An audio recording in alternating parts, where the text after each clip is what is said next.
Chers compatriotes congolais et chers amis du Congo, je reviens aujourd'hui vers vous parce que la situation que traverse notre pays est une situation gravissime. J'ai pris le temps d'observer, d'analyser, mais aussi de mesurer les dégâts qui sont en train d'être commis dans notre pays.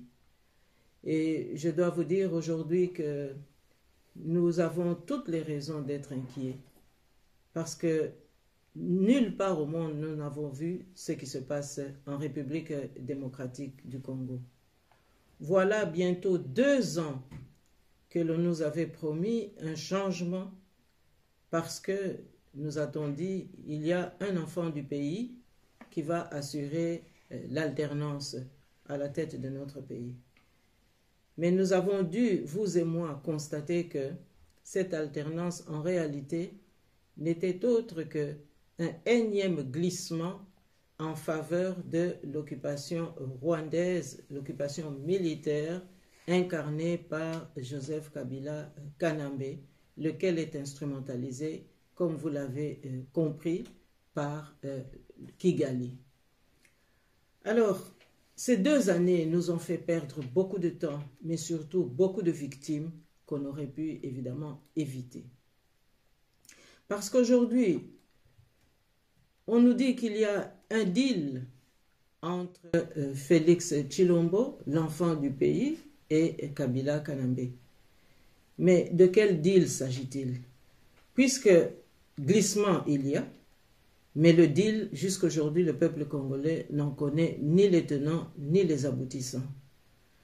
Alors, le pays qui continue à s'enfoncer dans les malheurs, nous n'arrivons pas à comprendre effectivement ce qui se passe dans ce deal. Nous subissons tout simplement les dégâts et nous sommes vraiment aujourd'hui devant le constat absolument tragique de ce qui se passe au pays. Je pense que nous pouvons nous souvenir ensemble que Félix Tshilombo lui-même avait déclaré qu'il avait contracté ce deal avec Kabila Kanambe et qu'il s'était entendu pour gouverner à 2. Mais où a-t-on vu dans un pays qu'un successeur puisse dépendre quasi totalement de son prédécesseur, lequel continue à donner des injonctions pour la direction du pays. Je dirais même pour la dérive du pays, puisqu'aujourd'hui le Congo vraiment va à sa perte. Alors, ce deal qui est en train aujourd'hui de frapper le peuple congolais n'a toujours pas livré ses secrets, mais nous voyons de voyage en voyage Félix Tshilombo, au retour de ses périples, rendre compte à Kabila Kanambe. Et le peuple congolais jusqu'aujourd'hui ne sait toujours pas ce qui se passe. Mais nous constatons qu'aujourd'hui, nous sommes arrivés au niveau de la guerre de clans. Alors, pour ce grand pays qu'est la République démocratique du Congo, en tant que présidente de la diaspora congolaise, mais surtout en tant que dépositaire de cette histoire et de cette souveraineté nationale que nous avons chèrement acquise au 30 juin 1960, je me dois tout de même de me poser beaucoup de questions. Et je pense que parmi ces questionnements, il y a cette quasi-indifférence de la communauté internationale par rapport à tout ce qui se passe au pays. Nous avons aujourd'hui 500 officiers rwandais qui campent dans nos institutions en République démocratique du Congo, qui occupent des postes stratégiques qui empêchent le Congo de se développer. Et donc je disais que 2 ans que nous avons perdus, mais c'est aussi 2 ans où nous avons eu encore et encore des milliers de morts sans que ceux-ci ne trouvent justice parmi les survivants. Alors, je pense que ce qui nous a préoccupés ces derniers temps, c'était de constater que une de ces conséquences du deal, c'était de voir que notre pays est absolument aujourd'hui à la traîne et que ce pays qui est sous occupation est absolument dépourvu de moyens de défense. Le peuple est dans une pauvreté absolument extrême. Alors, on a entendu maintenant des velléités d'extraterritorialité de revendication de territoire, plus exactement, par rapport au dossier de Minembwe. Alors là, je devrais aujourd'hui vous donner notre position. Mais comment est-ce que nous pourrions accepter que des réfugiés rwandais venus dans notre pays, bénéficier de notre hospitalité, puissent aujourd'hui revendiquer qu'on crée un territoire expressément pour eux, parce que, selon eux, ils sont en difficulté et qu'ils se sentent menacés. Mais il y a combien de minorités au Congo? Et laissez-moi vous dire que les minorités dont ils se revendiquent, c'est-à-dire les Banyamulenge, ce sont des communautés qui n'existent pas, sinon dans leur propre chimère. Alors comment est-ce que nous pouvons aujourd'hui accepter qu'on puisse dépecer notre pays en créant un territoire de Minembwe? Mais je pense aussi que ce qui doit nous interpeller ici, c'est tout le débat qui a suivi ces revendications. On a entendu M. Robert dire que Félix Tshilombo était au courant. Puis nous avons entendu les conseillers de ce dernier, sinon lui-même dire que non, ils étaient en voyage, qu'ils n'avaient pas du tout été informés. Et voilà encore une fois des tergiversations qui amènent notre pays dans la nébuleuse la plus totale. Mais ce qui est encore plus grave, c'est de voir que M. Moïse Nyarugabo, le coéquipier de M. Robert Roy, menaçait les Congolais et de dire que s'ils n'obtempèrent pas, eh bien que tous nous allons mourir comme des idiots. Eh bien, je suis aujourd'hui obligé de dire que les Congolais ne sont pas idiots. Ils vous ont accueillis parce que ce sont des humanistes, parce que ce sont des pacifistes et parce que c'est surtout un peuple généreux. Mais alors, si aujourd'hui vous devez manifester ces velléités de guerre contre le peuple congolais, je pense que ceux qui meurent parmi nous, parmi nos populations, ils ne meurent pas idiots. Et si pour vous, ils sont idiots, mais ils meurent surtout pour la patrie, pour avoir défendu leur patrie, pour avoir résisté. Alors, je pense que ce sont des menaces totalement inacceptables, ce sont des menaces qui devraient aujourd'hui exclure toute tentative de leur part de revendiquer quoi que ce soit dans notre pays.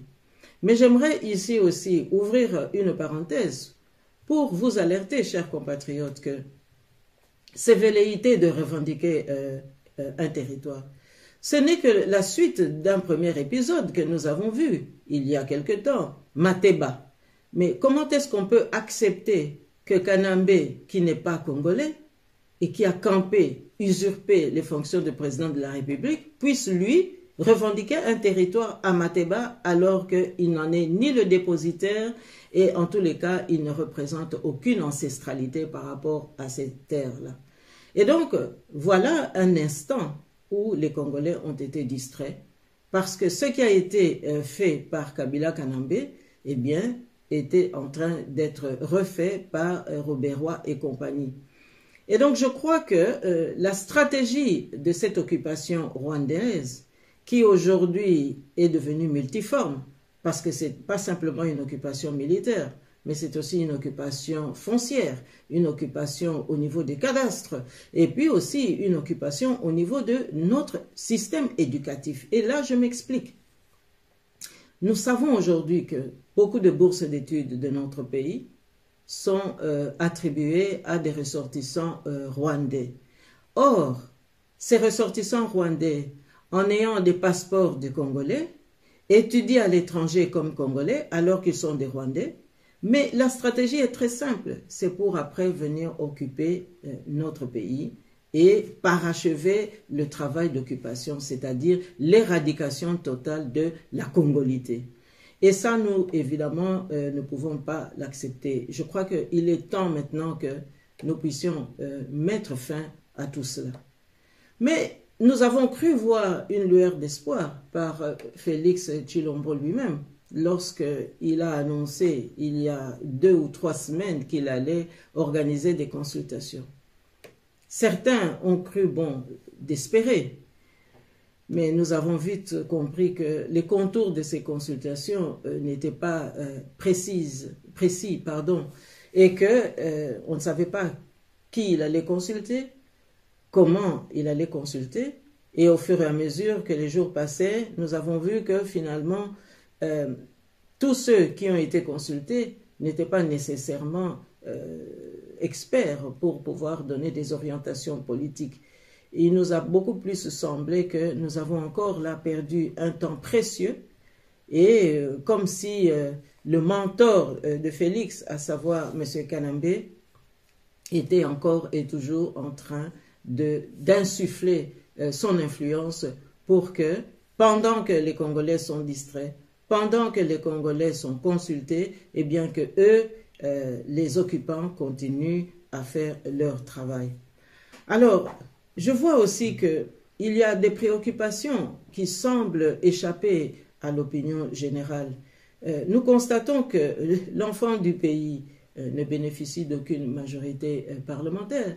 Et si ces consultations, c'était pour qu'il puisse avoir cette majorité, il est difficile de comprendre comment cela peut se faire à partir du moment où vous avez des partenaires de Félix qui revendiquent encore et toujours que leur alliance prévaut, et nous avons encore eu à le constater lorsque Félix est revenu de Brazzaville. C'était pour dire qu'il n'allait pas renoncer à la coalition avec le groupe de Kabila Kanambe. Et donc aujourd'hui, le pays est pris en otage. Et je crois que c'est cette difficulté, c'est cet écueil que nous devons aujourd'hui surmonter en tant que patriotes, mais surtout en tant qu'enfants du pays.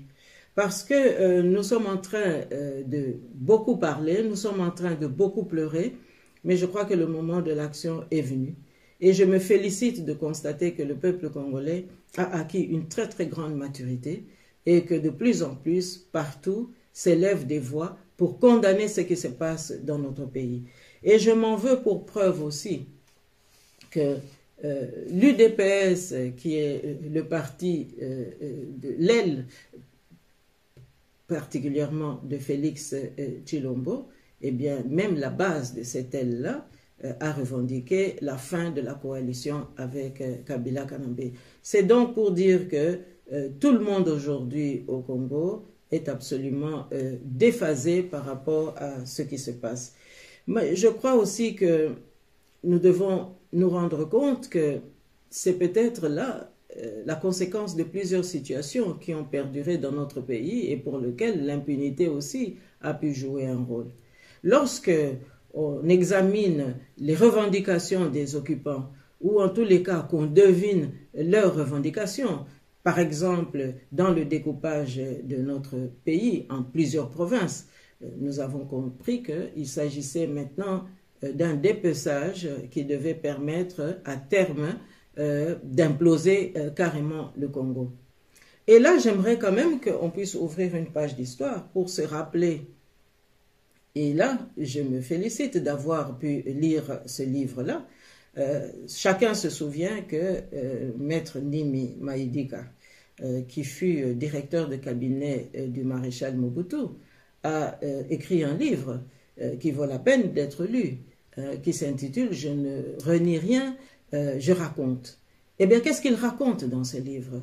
Il y a un épisode qui doit nous intéresser aujourd'hui, qui doit même nous interpeller aujourd'hui, à savoir que les prémices de l'occupation rwandaise avaient déjà commencé sous Mobutu. En 1961, qu'est-ce que Mobutu a fait pour mettre fin à des poches de rébellion par-ci par-là, en prévision déjà du coup d'État qui allait venir? Eh bien, il a été prendre un étudiant de l'université Lovanium pour couper l'électricité. Mais cet étudiant, c'était qui? Mais c'était Barthélemy Bisengimana Rwema. Eh bien, c'est lui qui a mis en œuvre son expertise pour que, effectivement, on puisse massacrer des opposants. C'était déjà le cas à l'époque.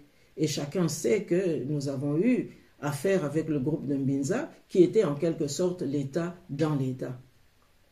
Mais qu'est-ce que nous avons vu alors? L'héritage de cette politique, c'est que lors du coup d'État de 1965, mais c'est encore Bisengimana que Mobutu a sollicité pour couper tous les circuits de communication afin de rendre opérationnel le coup d'État. eh bien, en récompense, Bisengimana Ruema a été engagé à la présidence pour en devenir quelque temps après le directeur attitré. Et donc, cette fonction a permis à Bisengimana Ruema, qui, à un moment donné, disposait de l'impérium en matière d'octroi de bourses d'études, eh bien, il a attribué des bourses d'études à ses congénères pour qu'ils puissent, sous le couvercle de la couverture, plus exactement, de la nationalité congolaise, étudier à l'étranger. Et voilà aujourd'hui, beaucoup de Rwandais que nous croyions tels s'étaient manifestés d'abord comme Congolais, mais aujourd'hui sont devenus nos ennemis parce qu'ils ont pu donc bénéficier de toutes ces faveurs. Alors, nous voyons aujourd'hui que l'héritage de Bisengimana Ruema a été très très bien assuré, puisque les Moïse Nyarugabo et les Azaria Soro-Berwa, les rebelles d'aujourd'hui, eh bien, eux aussi se sont évertués à couper tous les circuits électriques pour rendre l'occupation opérationnelle. Et chacun se souvient de la tragédie de toutes nos maternités où des nouveau-nés placés dans des couveuses sont morts parce que justement il n'y avait plus d'alimentation électrique. C'est donc pour dire qu'aujourd'hui, lorsque nous entendons des dossiers de Minembwe se lever, lorsque nous entendons l'acquisition de Mateba par Kabila Kanambe, nous devons aujourd'hui vraiment nous mettre debout parce qu'il s'agit d'une stratégie qui remonte à très longtemps. Et que, ma foi, l'indépendance de notre pays n'a pas toujours été acceptée par certains courants à l'extérieur de notre pays, et que certains milieux néocolonialistes ont voulu récupérer leur mainmise sur les richesses naturelles de notre pays, dont aujourd'hui M. Kagame est l'exécutant. Alors évidemment, il y aurait beaucoup à dire parce que les tragédies sont multiples. Nous avons vu des tentatives pour résoudre la crise parce que, évidemment, nul n'est indifférent. Mais je pense aujourd'hui que le rôle que s'octroie l'Église catholique dans notre pays, en essayant de s'immiscer dans le jeu politique, je crois que ce n'est pas une très bonne solution. Parce que depuis longtemps, l'Église catholique a été en quelque sorte impliquée dans les solutions. Nous avons eu la Saint-Sylvestre, nous avons eu les glissements dont j'ai parlé au début de notre rencontre d'aujourd'hui, et les résultats sont là. Je crois que nous devons aujourd'hui déplorer l'échec justement de toutes ces tentatives. Et lorsque je parle d'échec, c'est de constater que cette Église catholique, en entamant des consultations parallèles, est allée rendre aussi visite à Kabila Kanambe, qui aujourd'hui n'a plus droit au chapitre, puisque qu'il ait donné le pouvoir ou qu'il ait nommé un successeur, peu importe, il lui avait été signifié par la communauté internationale qu'il ne devait plus se représenter et que la seule solution pour lui, c'était de quitter le Congo. Mais il ne veut pas quitter le Congo. Et donc cela veut bien dire qu'il y a des complicités internationales et nous devons nous interroger sur ces complicités parce que nous ne pouvons plus continuer comme ça. Ce pays est à la dérive et je vois que ces complicités internationales misent aussi sur l'usure du temps. C'est-à-dire que les patriotes, les résistants qu'on ne peut pas tuer à bout portant, eh bien, il faut pouvoir les avoir par l'usure. Ils doivent pouvoir décéder d'une mort soi-disant naturelle alors qu'on a créé les conditions pour qu'ils soient frustrés à répétition, pour qu'ils soient déçus à répétition et surtout pour qu'ils soient privés à répétition de tous leurs droits. Et donc je crois qu'aujourd'hui le Congo nous appartient. Le Congo est notre pays. C'est un bien précieux que nous devons absolument préserver et nous devons surtout penser à notre jeunesse. Parce qu'aujourd'hui c'est une jeunesse sacrifiée. Les 32 ans de Mobutu, ajoutés aux 20 ans du cannabisme, mais évidemment, ce sont des décennies qui font reculer et qui ont fait reculer le Congo terriblement. Alors je crois aussi que nous devons absolument nous dire que le moment est venu de mettre fin à toutes ces tragédies, mais surtout de rappeler à nos envahisseurs, à nos occupants, que ils ont beau dire qu'ils ont été aux côtés de Mzee Laurent Désiré Kabila, comme nous avons entendu M. Nyarogabo le dire. Mais qu'est-ce qu'ils ont fait à Mzee Laurent Désiré Kabila lorsqu'il s'est rendu compte que les occupants venaient avec un double agenda? Ils l'ont assassiné. Et donc, nous répéter que sinon nous allons mourir comme des idiots, je pense que c'est révéler, ou en tout cas c'est annoncer que, en fait, on n'est rien d'autre que des assassins pour le peuple congolais. Alors, mes chers compatriotes, il y a beaucoup de sujets qui nous préoccupent, mais je pense qu'aujourd'hui, nous devons avoir le courage de dire à nos compatriotes qu'ils doivent cesser de soutenir l'insoutenable, qu'ils doivent cesser d'accepter l'inacceptable, une formule à laquelle aujourd'hui tout le monde est habitué, mais surtout, ils doivent aujourd'hui cesser de défendre l'indéfendable. Parce que l'état de droit ne donne pas des passe-droits aux uns pour condamner les autres. L'état de droit, c'est une justice pour tous et l'équité pour tous devant la loi.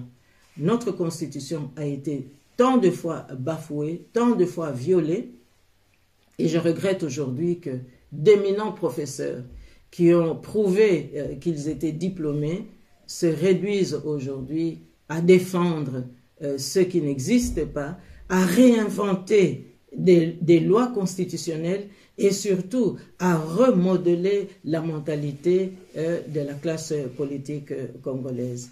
Alors, moi je vous invite, mes chers compatriotes, à ne pas désespérer parce qu'il y a de l'espoir. Je vous invite, mes chers compatriotes, à nous mobiliser, mais surtout, nous, Congolais, nous devons aujourd'hui nous ressaisir pour qu'ensemble, nous puissions défendre ce beau pays. Et je pense qu'ici, en diaspora, nous avons fait jusqu'ici des efforts considérables.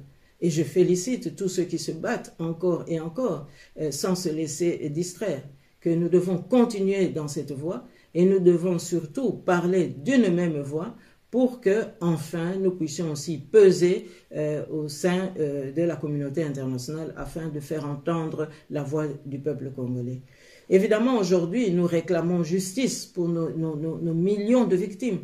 Nous revendiquons l'attention sur le rapport mapping, mais je pense que nous devons surtout nous mobiliser pour que nous puissions faire valoir les raisons de développer le Congo, mais surtout les raisons de faire passer l'idée que la médiocrité ne peut pas gouverner le pays, mais qu'aujourd'hui nous devons valoriser les compétences que le Congo a pu acquérir jusqu'ici et surtout donner des gages de promesses d'un meilleur avenir à notre jeunesse. Et enfin, pour terminer, j'aimerais encore insister sur un rappel historique absolument important par rapport aux menaces d'implosion de notre pays, comme nous l'avons évoqué avec les dossiers de Minembwe. En fait, tous ces dossiers nous rappellent le droit du premier occupant. Rappelons-nous, en 1946, Joseph Kasavubu avait déjà dénoncé toutes ces menaces qui pesaient dans l'expropriation de nos terres. C'était le droit du premier occupant. Je pense qu'aujourd'hui, nous devons nous réapproprier ce thème, nous devons nous réapproprier ce combat pour bien signifier au Rwanda que nous ne lâcherons rien et que nous allons défendre mordicus la terre de nos ancêtres et que nous ne pouvons plus continuer à tolérer ce qu'ils croient pouvoir faire parce qu'ils se sentent intouchables par la communauté internationale.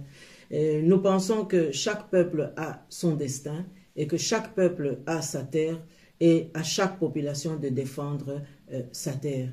Et je pense qu'aujourd'hui, les Congolais doivent absolument proclamer que le droit du premier occupant est un droit absolument inaliénable et nous allons nous y conformer.